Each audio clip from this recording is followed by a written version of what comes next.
আসসালামু আলাইকুম বন্ধুরা, আজকের ভিডিওতে আমি আপনাদেরকে রান্না করে দেখাবো হলো মাটির নিচের আলু দিয়ে পাঙ্গাস মাছের ঝোল তরকারি।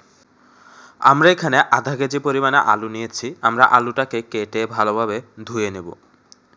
আলুটাকে কেটে ধুয়ে নেওয়ার পর আমরা একটা কড়াইয়ে পানি গরম করে তাতে স্বাদমতো লবণ ও হাফ চা চামচ পরিমাণে হলুদ, 2 চা চামচ পরিমাণে মরিচের গুঁড়া এবং 1.5 চা চামচ পরিমাণে ধনিয়ার গুঁড়া দিয়ে দেব।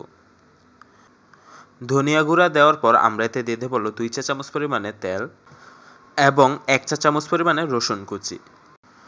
এবার আমরা এতে দিয়ে দেবো 5 থেকে 6টা কাঁচামরিচ এবং হাফ কাপ পরিমাণে পেঁয়াজ কুচি। আমরা কাঁচামরিচগুলোকে মাঝ বরাবর কেটে নিয়েছি যাতে ফ্লেভারটা বের হয়। সবার শেষে এতে দিয়ে দিলাম 1 চা চামচ পরিমাণে জিরার গুঁড়া। মশলাগুলো দেওয়ার পর আমরা কিছুক্ষণ মশলাগুলোকে কষিয়ে নেব। তারপর আমরা এতে আগে থেকে ভেজে রাখা পাঙ্গাস মাছগুলো দিয়ে দেব। পাঙ্গাস মাছগুলো দেওয়ার পর আমরা এতে আগে থেকে কেটে পরিষ্কার করে রাখা মাটির নিচের আলুগুলো দিয়ে দেব। আলুগুলো দেওয়ার পর আমরা মাছ এবং আলুটাকে কিছুক্ষণ সময় নিয়ে ভালোভাবে কষিয়ে নেব। মাছটা কষানো হয়ে গেলে আমরা এতে দিয়ে দেবো হাফ লিটার পরিমাণে পানি।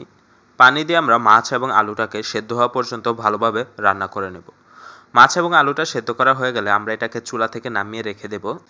এরপর আমরা কড়াইয়ে হাফ কাপ পরিমাণে তেল গরম করে তাতে 1 চিমটি পরিমাণে আস্ত জিরা দিয়ে দেব। জিরা দেওয়ার পর আমরা এতে হাফ কাপ পরিমাণে পেঁয়াজ দিয়ে দেব। পেঁয়াজটাকে আমরা কিছুক্ষণ ভেজে নেব। তারপর আমরা এতে কয়েক কোয়া রসুন থেতলে দিয়ে দিব। দেওয়ার পর আমরা পেঁয়াজ এবং রসুনটাকে খুব ভালোভাবে ভেজে নেব। পেঁয়াজ এবং রসুনটা ভাজা হয়ে গেলে আমরা এতে আগে থেকে রান্না করে রাখা তরকারিটাকে ঢেলে দেব। তরকারিটাকে ঢেলে দেওয়ার পর আমরা ঢাকনা দিয়ে ঢেকে আরও কিছুক্ষণ রান্না করে নেব।